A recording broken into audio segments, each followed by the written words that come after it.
Ги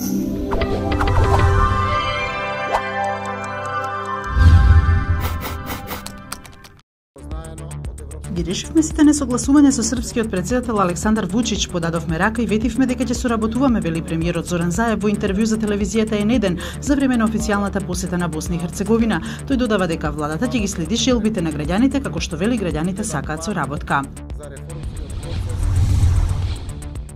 Полскиот претседател стави вето на 2 од 3 закони за реформа на судството. Дуда изјави дека се согласува со тоа дека се потребни промени, но не и со предлогот јавниот обвинител да биде истовремено и министер за правда. Тој рече дека е во консултација со правници за законите кои беа донесени по итна постапка без согласност на опозицијата и среде големи граѓански демонстрации против. Според најавата на метеоалармот од Управата за хидрометеоролошки работи, во текот на денешниот ден територијата на цела држава ќе биде зафатена со температури од жолта алертна фаза. Од Министерството за здравство ги предупредуваат граѓаните да ги почитуваат општите препораки за заштита од високи температури.